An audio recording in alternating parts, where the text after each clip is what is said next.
Good adventures, everybody, and welcome to episode 23 of Books Cubed.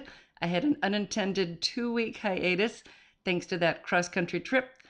3,300 miles and 6 days in the car is not something I recommend. But today we are talking zombies. So here's a quick, gory snippet. Mrs. P was on me again, and this time I stumbled back against the wall. I used the same tactic on her that I had on her husband, holding her off with an arm across her neck. With the other hand, I fumbled at the counter for something, anything I could get my hand on. A stapler would have been welcome at that point. What I found was a rather large jar of lollipops. It was big, it was glass, and it was heavy. It was also damn hard to wield with one hand, but I swung it at her. The lid flew off and candy went flying, but the jar itself remained intact. It occurred to me somewhat belatedly as I repeatedly bashed her upside the head with the jar that the lid would have been the better bludgeoning tool. By the time I managed to crack Mrs. P's very hard skull, I was breathing hard and riding an adrenaline high the likes of which I hadn't seen since my patrol days in the Dallas PD. I managed to get her on the ground and just kept bringing the jar down again and again until blood and brain matter was spattered all over the pristine white tile. I didn't stop until I felt a hand on my shoulder. It was Joel. I paused with my arm upraised, the jar gone slippery with gore in my shaking hand. She's done for, Sheriff. You did it. And that was a snippet from Outbreak Take 2 by Lori Drake. Thank you, Lori. And it's from Undead Tales, 15 thrilling zombie stories from a night of the Writing Dead Anthology. And over the next couple weeks, I'll be talking with several of the authors, and we've got 4 this week. So let's get right to it. So the first one is Zach Bohannon, who writes post-apocalyptic science fiction, horror, and fantasy. He's the author of the best-selling zombie series Empty Bodies, which I'm currently reading. We'll talk about more, as well as the best-selling post-apocalyptic horror series Final Awakening. He's the co-owner of Moulton University with Jay Thorn, who's a top 100 popular author in horror, science fiction, action, adventure, and fantasy on Amazon. He has published 2 million words and has sold more than 185,000 books worldwide. Wow. In March of 2014, he held the number 5 position in horror alongside his childhood idols Dean Koontz and Stephen King at number 4 and 2, respectively. Very impressive. And then returning is Lori Drake. She's been on before. She writes the Grant Wolves series, which is very good. Ballroom Dancing Werewolf, you have to read it. Lori writes from her home office in assorted coffee shops around Austin, Texas. When not busily writing or editing, she enjoys reading, video games, fiber arts, and playing with kittens. And these are all mutually exclusive activities, no matter what the kittens would have you believe. So let me find my way back to the video. There we go. Okay, so we are talking today about an anthology called Night of the Writing Dead. And there are 15 zombie tales. This was great. I read it over 3 evenings.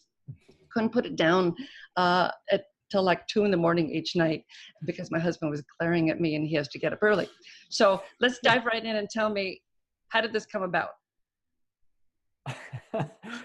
I know I can tell Zach's looking at me, so yeah, I absolutely am. This is your brainchild, so yeah. I get these crazy ideas, and Zach is like he's my brake pedal. So like if I didn't have Zach, I would just go off immediately on these wild impulses, and so he's there to kind of rein me in. And I know that when I pitch something to him and he doesn't say that's a terrible idea, like he'll go, okay. And like I know like there's something there. Like he won't get excited about it, but if he doesn't kill it right away, I know it's good. And so I went to him and I was like, man, what if we did, we sort of pride ourselves on doing these really unique author events. And I said, what if we did an event in Pittsburgh? Now, I grew up in a suburb of Pittsburgh, so I have this sort of zombie heritage in my blood. That's where George Romero filmed Neither Living Dead, Dawn of the Dead. Was at the mall where I hung out as a teenager, and there's this great sort of zombie subculture in Pittsburgh.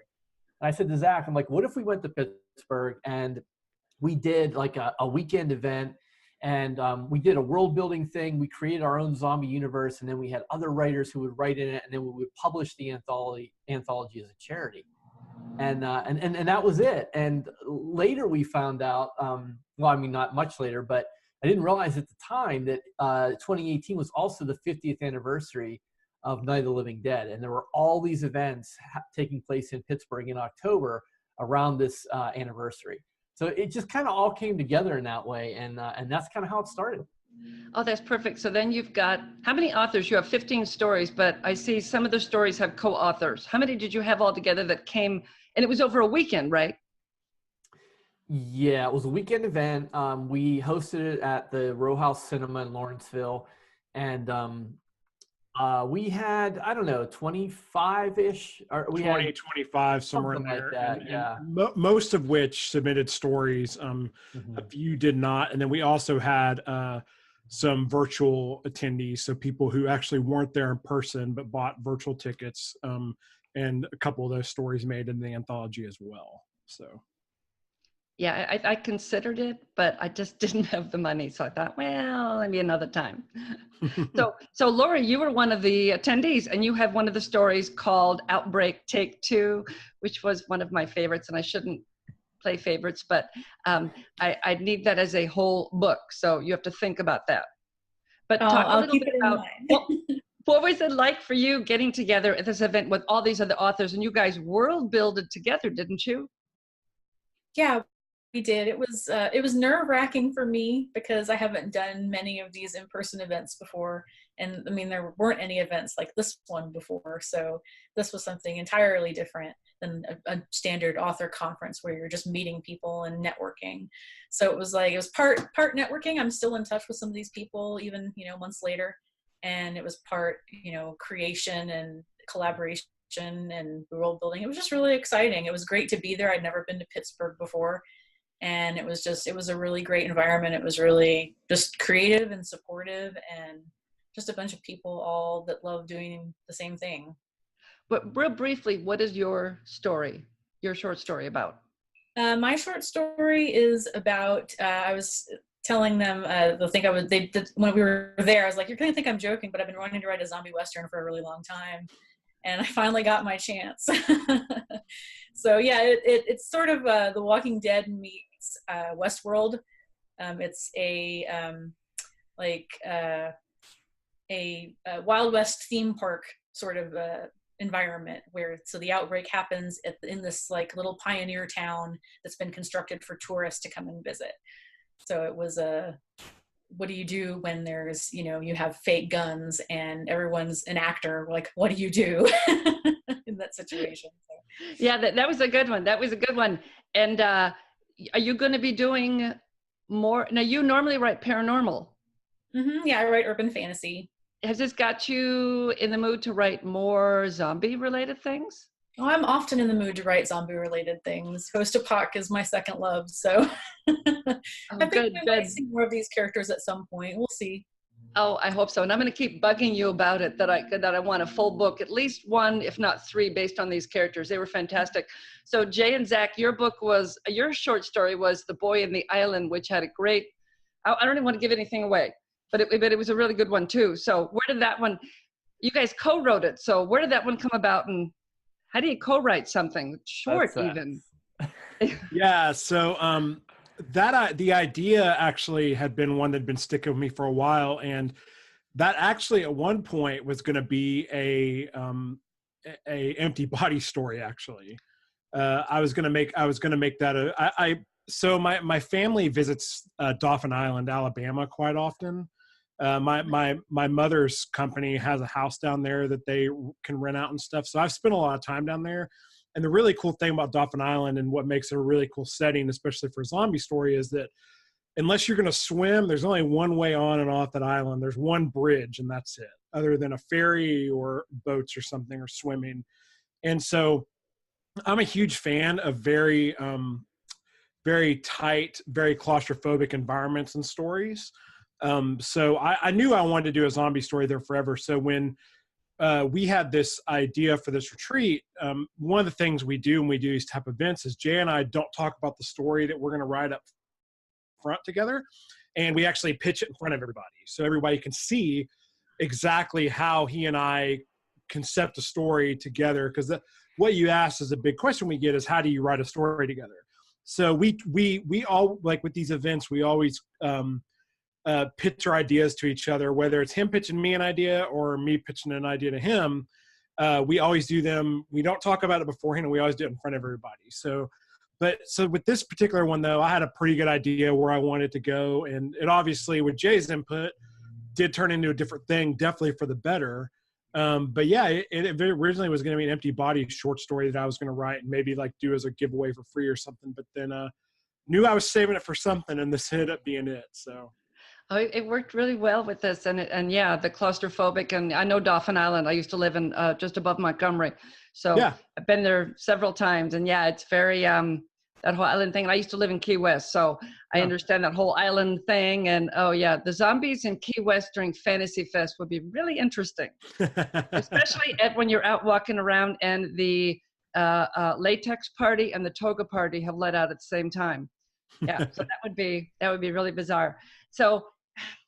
Zombies for this one. Do you guys, are you, now this proceeds go to charity, right?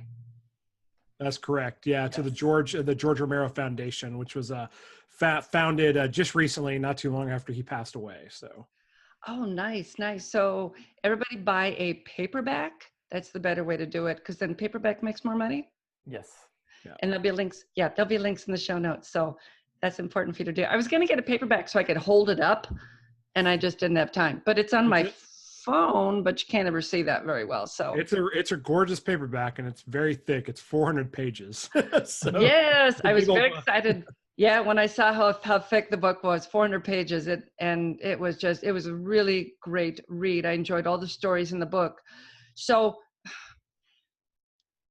how do you, or I mean, I know you talked a little bit about this, but God, when you've got 25 authors together, how did it take a couple days to come up with this world? Is this the world of the Night of the Living Dead, or did you make any changes to it? Well, you want to talk or? Yeah, I'll start. I was just going to say that we made a conscious decision not to set it in that exact world, but we also talked about sort of having an homage to Romero, and that we were going to honor some of the zombie conventions that he either created or perpetuated as part of, honoring his legacy. So it's not that world, but it's some of the rules are sort of the ones that he followed. And the process, I think, is what's the exciting part. And I'm sure Lori can talk to this as well. Like we go into these theme weekend events and we know what the genre is. And so we will identify what the conventions and expectations of the readers are for that.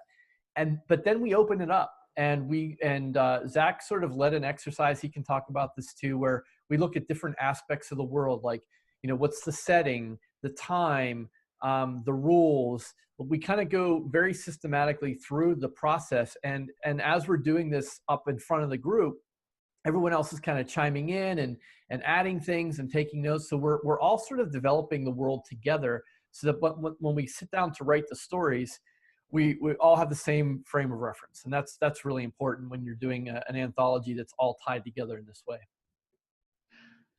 Yeah. Did you say something? Zach wanted to add something, or was going to add something? Oh, no. I was just gonna kind of, yeah. So there are minor references to Night of the Living Dead. If you really read between lines some of the stories, they'll talk about a zombie event that happened back in 1968 and stuff like that. And those are kind of that was something we decided as a group. But yeah, all the world building, as I like to mention on the Career Author all the time, we talk about stuff, a lot of the organization and the way things happen and how they went so smooth was because Jay has 25 years experience as a teacher, which really comes into play with stuff. So we had a pretty good game plan going in, and everyone was really cooperative, and everyone was sharing ideas, and we had a Google Doc being typed up as we were talking, so then everyone could access that later, and it was really a fairly smooth and fluent process, to be honest with you. And the stories, as you've said, turned out great. I mean, I love them. So yeah, it was great. And then I think I read that you all watched The Night of the Living Dead in a theater together afterward. Yeah. Yeah, we had a private showing just for our group, so it was a lot of fun. And it was wasn't the exact 50. It wasn't exactly on the 50-year mark, but it was within a few days. Like we were within a few days of the literally 50th anniversary, and we were in the city where the movie debuted in 1968. And as Zach said, we had the whole theater to ourselves. So that was kind of that's something I'll never forget. That's a really unique experience. It really is. I get chills thinking about it. I love films, and I come from film background. And so, the films that for me it was zombie films first before I started reading zombie books. And once I've started reading, I've gotten hooked now. So will there be, I know you talk, and I'll mention in the show notes, everybody, that Zach and Jay have if you're a writer, have the Career Author podcast, and Jay and Rachel Herron have the Writer's Well, which are 2 must listen tos if you're a writer. And I forgot, I was just going to say, I was leading up to it. And I have no mind. I think you were still. asked if we were going to do something like. Oh, yes. Thank you so much. Yeah. Yes. So I know you do something different always, and you said someone had talked about how, well, maybe they'd come to next year's, and you said, no, you're not going to be doing the Night of the Writing Dead again next year. We're not going to do the 51st anniversary. No. That's silly. Yeah. So what's the next? I know you did Authors on a Train, and you did stories in New Orleans. So I think you have one in Seattle. Yeah, so we have coming up in May, we have Rock Apocalypse, which is going to be at the Rock and Roll Hall of Fame in Cleveland. So and it'll be the same type of thing. We're going to world build and everyone, and then we're going to have an anthology come out. Will it be dystopian or post-apocalyptic? It'll be like post-apocalyptic. Yeah, so Okay. that'll be kind of theme. And then we also will have, as you mentioned, in September, we're going to be doing Sci-Fi in Seattle, which is going to be more of a broad science fiction world we're going to build, where people could write different types of stories in that you could write like a science fiction romance, or you could write something maybe dystopian that takes place later. It'll be a lot more open to what you'll be able to do. So those are, for the immediate future for this year, those are the 2 things we have going on. Yeah, the one in Seattle is at the Museum of Pop Culture. Yeah, thanks for mentioning that. The one in Cleveland's at the Rock and Roll Hall of Fame. And unfortunately, both of those events are sold out, but we do still have virtual tickets available. So if someone is really interested in being part of this, basically what the virtual ticket does is it allows you to submit to the anthology. You get all the world building materials, including an audio recording of the sessions, so that you can then go off and write your story to submit to us. I'm sorry. And Lori can tell you how fun it is. It was my alarm telling me that it's been 17 minutes, Jay. Yeah, the Seattle Museum is fantastic. Pop culture, yeah, it was I absolutely loved it. They had a Star Trek exhibit when I was there, and you got to stand on the transporter, and it would transport you to another place, and then you pretended you were being attacked by something because it had a green back. It was very cool. And then the Hall of Fame. They had Borg chambers you could climb into. This was just like a traveling exhibit, but they always have some traveling exhibit there. So you guys will have a fantastic time there. So yeah, if you're a writer and you write science fiction, definitely try to get a virtual ticket, since all the tickets are sold out. And I know you probably have to go, Jay, but Lori or Zach, do you want to read like a couple paragraphs from either one of your stories? I don't have it near me, so I wasn't prepared for that. I don't have mine handy either. You're not? Oh, no. Okay. Well, that's okay. I highly recommend that you guys get this. I'll be talking to two or three more authors in next week's show, and they'll read some samples. And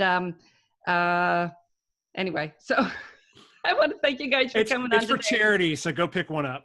Yes, this is for charity. It was a really fun book. It's 15 zombie stories.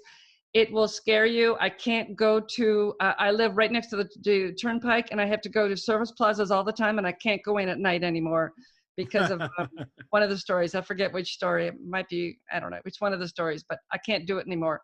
Thank goodness my driveway's not long enough. I used to live in the woods, and the driveway was like a quarter mile to get to put the trash can out at night. So that's gone. Oh yeah. Oh my God. That's gone now. So I don't have to worry about that anymore. But I want to thank you guys for coming on today. And I will have the links in the show notes for the book. Take a look. It's for charity. You will absolutely love this collection of stories. Thank you so much, everybody. Thanks. Thanks for having us. Thanks, guys. I was so worried about making sure that Jay left on time. He had to be someplace that I forgot to keep talking to Zach and Lori. I'm sorry about that, guys. And I had stuff I wanted to talk to you about. Definitely wanted to talk to Zach about the Empty Body series that he wrote that I'm reading right now, and to Lori about the latest book in her Grant Wolf series. And there's so much stuff that Zach and Jay have written together. They have like 50,000 books they've written together. So there's just so much good stuff there that I'll have them all back another time. Now, for the next author from the Night of the Writing Dead series is Alex C. Gates. So let's talk to him. Okay, everybody, just like I said before, I have got more from Night of the Writing Dead Anthology, and I'm with Alex C. Gates, who wrote one of my favorite stories in the book, and I'm going to read you a quick bio of him. Alex C. Gates is a product of Galt, California. He is a loving husband, skilled educator, true Gryffindor, dragon slayer, wizard of the highest order, defender of the realm, Cowboys fan, and connoisseur of cheap beer. He spent 4 years at California State University, Sacramento, studying literature, watching football, and day drinking before obtaining a master's degree in education from the University of Southern California. Welcome, Alex. Hello. Thank you for having me. And what was it? Stingers up, go Hornets. So yes, I was from Sac State also, but I had to look it up to remember what the hell our mascot was. What were they saying? In 1986. So that probably dates me horribly. So your story in the anthology is called Ashes.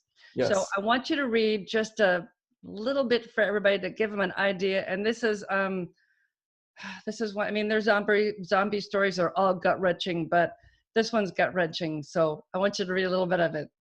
Okay, thank you. So yeah, the story's called Ashes, and I'm going to start from the beginning. It's strange. I sat in the mud, back against a jagged rock, and I allowed the rain to wash over me. The droplets streaked down my dirty skin and exploded against the earth and rippled in small puddles. The sky held the spongy weight of dark clouds. The weather, that is. My wife clawed against the chain link fence that imprisoned her. Her rotted cheeks dimpled through the spaces, and when she pulled away, gray skin scraped off of her face. Blood washed from her matted hair and into her black eye sockets. Animalistic grunts emitted from deep in her throat. Her jaw had fallen off months ago. But her appearance wasn't the worst part, not even close. The world is nothing more than monsters, and here it is, raining in the winter. I chuckled, a dry sound in the storm. The worst part was the smell, gas and decay and corruption, death in living form, breathing hot, rancid air. It's just strange that the world ends, but nothing fucking changes. The gun in my hand felt heavy. I could bear. Oh, did I lose you? Are you there? Yep, I'm there. Okay. Start back from the gun in my hand. Okay. The gun in my hand felt heavy. I could barely lift it to my lips. Water streamed off the black barrel, splashing onto my lap, soaking through my worn clothing, causing the fabric to cling to my emaciated form. I shoved the cold steel into my mouth. My teeth chattered against it, the clattering procession that signaled death's rapid approach. Across from me, in her cage, my wife's relentless onslaught continued. Pink flesh was wedged between her rotting upper teeth. She gurgled and slammed her body against the chain link, squeezed her decaying hands through the small openings. I closed my eyes and recalled our wedding. She had radiated life and energy. She had waltzed around the reception, greeting each and every guest with a gracious smile. When we had finished making the rounds, we sat at the head table, and she poked out her tongue. On that night, it had been pink and delicious. Later, in our hotel room, her body had flopped against the softness of her bed. Her gentle hands had reached up toward me, gesturing for me to join her. I opened my eyes and watched her throw herself against the fencing, over and over and over, each time leaving a part of her dangling from the galvanized steel. I pulled the gun from my mouth, releasing a gasp as well. Maybe that's what she wanted now, for me to join her, for us to be together, to be one, to be whole once more. Maybe that's why she reached for me. A man alone in a dying world had nothing but hope. Unfortunately, I didn't even have that. I didn't believe my optimism, hence the cage. She reached for me, threw herself at me, because she detected hot blood in my veins. That's what the virus had reduced her to, a living instinct. Even animals had self-control. They felt fear, satisfaction, pride. She felt nothing. She knew nothing. She was nothing. For almost 2 years, I held hope. I searched for a cure, dissecting and experimenting on the other monsters. But with each passing day, the bitter truth hacked away at my desires until I found myself sitting in the rain, holding a gun with a single bullet. I used both hands to hoist the gun flush against the bottom of my chin. I squeezed shut my eyes and conjured the image of my wife the day she told me of the pregnancy. She had worn my gray sweatpants, and they were baggy on her, and a pink sweater that hugged her body. Her hair fell across her eyes in tangled ribbons. Despite it all, she had glowed, had beamed new life. Guess what? She had said, climbing on tiptoes to reach my lips, kissing me with a smile. She had smelled like hot coffee and cinnamon. Cold rain ran down my face like tears. I applied pressure to the trigger, pressed the barrel hard against my skin, and I pictured my wife on that joyous day, a day worth living for, a time that had promised a future. That's why I would now die, to rejoin my wife and my unborn child in an eternity that offered the chance of hope. A hard snap broke the monotony of falling rain, and my wife's assault, barking, exploded through the wet afternoon, high-pitched and fronting, like a child puffing at a bony chest before a fight. A low grumble and the shuffle of dead feet over damp leaves followed the dog's growl. That's it for this week. Come back next week for my actual interview with Alex. All he basically did this week was read, but it was the best place to stop so that we could break the show into two because it was just way too long for one episode. So I will see you next week. There'll be more zombie goodness. And in the meantime, go read a good book.